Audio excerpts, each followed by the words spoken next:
Hola, ¿qué tal? Bienvenidos a una nueva emisión de Noticias en France 24. Los saluda Andrés Mesa Muñoz. Vamos con los titulares. Se intensifica la ofensiva de Israel en la ciudad de Gaza. La jornada deja hasta el momento 19 muertos. Esto mientras la principal asociación de expertos sobre el genocidio adoptó una resolución que afirma que se han cumplido los criterios legales para establecer que Israel está cometiendo un genocidio en el enclave. Más de 800 muertos dejó en Afganistán un terremoto de magnitud 6 que sacudió el este del país durante la medianoche. Al menos 2.800 personas resultaron heridas. Las autoridades buscan sobrevivientes entre los escombros. La Unión Europea sospecha que Rusia está detrás de una interferencia en el sistema de GPS del avión en el que se transportaba la presidenta del bloque, Ursula von der Leyen. La funcionaria se dirigía a Bulgaria como parte de una gira por los estados comunitarios que comparten frontera con territorio ruso.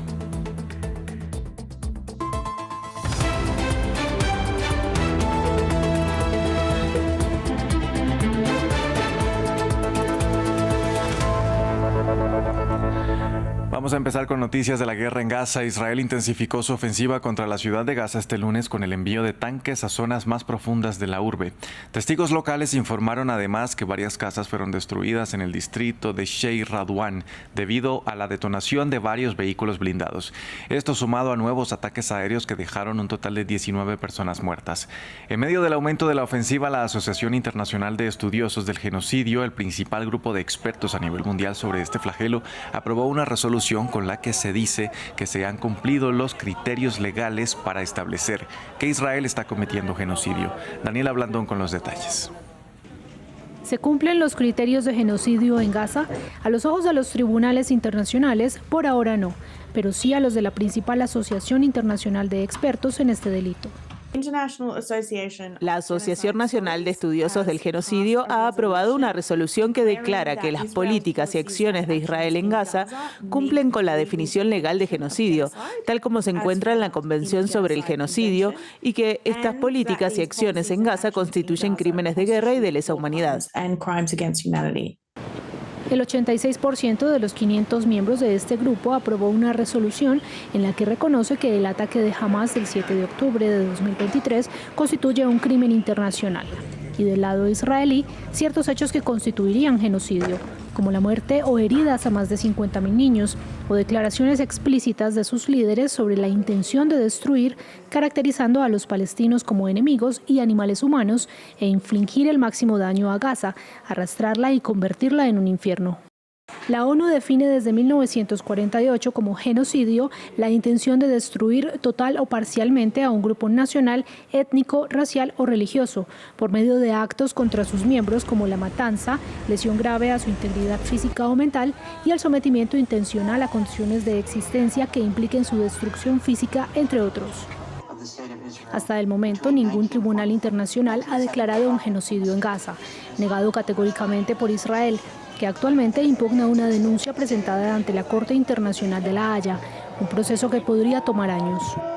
Precisamente Israel calificó al grupo como una vergüenza y lo señaló de basarse en lo que denominó como una campaña de mentiras de Hamas. De otro lado, el Washington Post publicó un informe sobre el plan que tiene la administración Trump para reconstruir Gaza después de la guerra. La propuesta implicaría lo que consideran como una salida voluntaria de los residentes del enclave durante la etapa de reconstrucción. Se trata de un proyecto que ha sido bien recibido por la extrema derecha israelí, pero las ONG afirman que aceleraría la limpieza étnica de Gaza. Rascacielos hasta donde alcanza la vista. Así es la visión de Donald Trump para lo que llama Riviera de Gaza. Esta ilustración figura en un prospecto de 38 páginas al que tuvo acceso el diario The Washington Post. La propuesta, denominada Fondo para la Reconstrucción, la Aceleración Económica y la Transformación de Gaza, establece que el enclave palestino quedaría bajo la administración estadounidense durante 10 años, mientras se transforma en un centro turístico y tecnológico.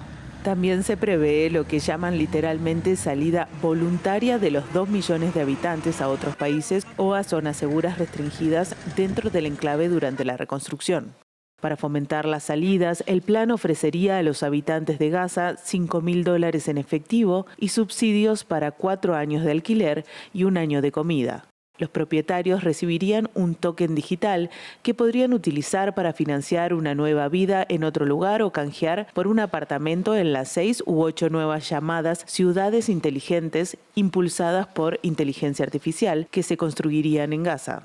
El Washington Post afirma que el plan fue elaborado por israelíes que están detrás de la autodenominada Fundación Humanitaria de Gaza, a la que Israel encomendó la distribución de ayuda alimentaria, pero que ha sido objeto de feroces críticas por parte de grupos de derechos humanos. Donald Trump aprovechó la oportunidad para aplicar a Gaza lo que mejor conoce, la promoción inmobiliaria, con la ayuda de su yerno Jared Kushner, que asistió a una reunión sobre el futuro de Gaza organizada por Trump en la Casa Blanca el pasado miércoles. Aunque la extrema derecha israelí acogió con satisfacción el plan, la visión de Trump de una Gaza pacificada ha sido rechazada por muchos gobiernos occidentales y condenada por grupos de derechos humanos que afirman que facilitará la limpieza étnica de Gaza. De otro lado, la flotilla humanitaria que había zarpado hacia la Franja de Gaza desde Barcelona se vio obligada a regresar a puerto debido a una tormenta.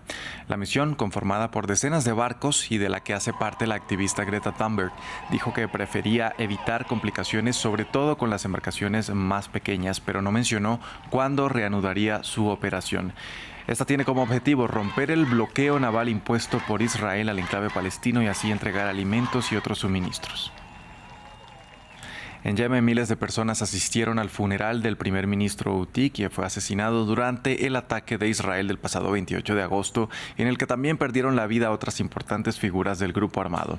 El evento tuvo lugar en la mezquita más grande de la capital, Saná, en la que los asistentes lanzaron consignas contra los israelíes.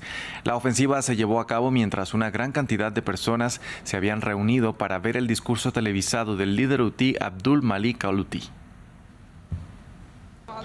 En Afganistán, al menos 800 personas han muerto y más de 2.800 han resultado heridas luego de que un terremoto de magnitud 6 azotara el este del país durante la medianoche, seguido de al menos 5 réplicas que se sintieron a cientos de kilómetros de distancia. Más en el siguiente informe. Helicópteros han estado surcando el cielo afgano desde la madrugada. Es la única manera de evacuar a los heridos de esta zona montañosa y de difícil acceso tras uno de los peores terremotos en la historia de Afganistán. Aquí, en la aldea de Mazar Dara, cerca del epicentro, los daños son considerables y dejan a la población desconsolada. Casi toda la aldea se ha derrumbado. El terremoto se produjo a medianoche. Niños, ancianos y jóvenes están atrapados bajo los escombros. Necesitamos ayuda. Casi el 95% de las casas de nuestro pueblo están destruidas. Tenemos muchos muertos y heridos. Cada familia tiene entre 5 y 10 heridos. El epicentro del terremoto se localizó a tan solo 8 kilómetros de profundidad, a unos 30 kilómetros de Jalalabad, en la provincia de Nangarhar, al este del país. Pero es en la vecina región de Kunar donde los daños son más significativos. A medida que el número de muertos sigue aumentando, el país recuerda un terremoto muy similar que devastó buena parte de su territorio en octubre de 2023, el desastre más mortífero en su historia reciente, con más de 1.500 víctimas mortales, según Naciones Unidas. En Indonesia continúan las protestas a nivel nacional originadas por el inconformismo sobre los altos salarios y otros beneficios de los legisladores, además de la muerte de 6 manifestantes en enfrentamientos con uniformados. En Yakarta, cientos de personas llegaron hasta las afueras del Parlamento en medio del despliegue de militares y policías. Mientras tanto, en la ciudad de Gorontalo, la policía lanzó gases lacrimógenos y cañones de agua contra la multitud. Otras movilizaciones se registraron en las islas de Java y Sumatra. La Unión Europea informó sobre una interferencia en el sistema de GPS del avión en el que se transportaba la presidenta del bloque Ursula von der Leyen mientras se dirigía a Bulgaria en una gira por los países comunitarios fronterizos con territorio ruso. Su portavoz dijo que la aeronave aterrizó sin problemas, pero que sospecha que se trató de un acto llevado a cabo por Rusia y dijo que dicho incidente reforzaría el compromiso inquebrantable del bloque de aumentar las capacidades de defensa y apoyo a Ucrania. Moscú habría tratado de sabotear la gira de Ursula von der Leyen por países de la Unión Europea fronterizos con Rusia. Esa es la sospecha de las autoridades búlgaras luego de que el vuelo de la presidenta de la Comisión Europea sufriera una interrupción de la señal de GPS cuando se acercaba al aeropuerto de Plovdiv. Hemos recibido información de las autoridades búlgaras que sospechan que esto se debió a una flagrante interferencia de Rusia. Este incidente subraya la urgencia de la misión que la presidenta está llevando a cabo en los Estados miembros de primera línea estos días. La Autoridad de Aviación Civil búlgara ordenó al avión que aterrizara con sistemas de navegación terrestres que son independientes del GPS y garantizan un aterrizaje seguro. El vuelo no fue desviado y aterrizó en Plovdiv, según lo previsto. En su visita a Lituania, la titular del Ejecutivo de la Unión Europea se refirió a los beneficios generados a partir de los fondos rusos que Europa retiene a modo de sanción por su invasión a Ucrania y que hasta ahora canaliza a Kiev. Hasta el momento se han generado 3.700 millones de euros en beneficios extraordinarios y se espera que se sigan generando de forma regular. Pero también estamos reflexionando sobre los próximos pasos y el mejor uso de esos activos, porque una cosa está muy clara. Rusia, el depredador, tiene que rendir cuentas por lo que ha hecho y tiene que pagar. Russia, the predator, has to be held accountable for what it did. El sábado von der Leyen estuvo en Estonia y el domingo visitó la frontera de Polonia con Bielorrusia para expresar su solidaridad con Varsovia, que según dijo se enfrenta a ataques híbridos. Pese al incidente, la Comisión informó que von der Leyen continuará su gira por los países de la Unión Europea fronterizos con Rusia y Bielorrusia. Guyana elige presidente y a los miembros del Parlamento este lunes, con la administración de sus riquezas y la disputa con Venezuela como uno de los principales temas de fondo. Entre los candidatos se encuentra el actual presidente Irfan Ali, quien busca un nuevo periodo de 5 años y cuyo gobierno ha canalizado los ingresos provenientes del auge de los hidrocarburos para construir carreteras, escuelas y hospitales y ha hecho que la universidad estatal sea gratuita. Unos 2.800 colegios electorales están habilitados y las urnas cerrarán a las 18 hora local. Pasamos a Brasil. Mañana empieza la deliberación final del Supremo Tribunal Federal sobre la trama golpista en la que el expresidente Jair Bolsonaro es acusado por la Fiscalía de varios delitos, entre ellos querer revertir los resultados de las elecciones que dieron como ganador al actual presidente Luis Ignacio Lula da Silva. Pero ¿cómo ha vivido Brasil este proceso que ahora también involucra a Estados Unidos? Samuel Salgado Castro tiene los detalles. Cuenta regresiva para la deliberación final de la justicia brasileña sobre las investigaciones que recaen en el expresidente Jair Bolsonaro, quien se encuentra en prisión domiciliaria. La Fiscalía General solicitó al Supremo Tribunal Federal la condena de Bolsonaro por los cargos de liderar una organización criminal armada, intento de abolir violentamente el Estado de Derecho, cometer un golpe de Estado, causar daños a la propiedad federal y dañar el patrimonio protegido. Tras perder las elecciones generales de 2022, en las que ganó su adversario político Luis Ignacio Lula da Silva. La defensa de Bolsonaro afirma que la solicitud de la Fiscalía es absurda y que no hay pruebas que vinculen al expresidente con planes de matar a Lula y mucho menos con los actos del 8 de enero, cuando partidarios del expresidente invadieron la sede de los tres poderes en Brasilia. Pero las declaraciones de testigos y los interrogatorios de los acusados, especialmente los del teniente coronel Mauro Cid, quien consiguió un acuerdo de culpabilidad, comprometen a Bolsonaro. Un caso que ha trascendido las fronteras de Brasil y ha generado un debate sobre la independencia de la justicia y la soberanía de las instituciones. Luego de que el presidente de Estados Unidos, Donald Trump, aumentara los aranceles sobre varios productos procedentes de Brasil del 10% al 50% e impusiera sanciones financieras a Alexandre de Moraes, juez brasileño que supervisa el procedimiento de Bolsonaro. El respeto nace de la independencia. Un poder judicial servil y cobarde que negocia solo para calmar al país no es independiente. En Brasil, el poder judicial es independiente.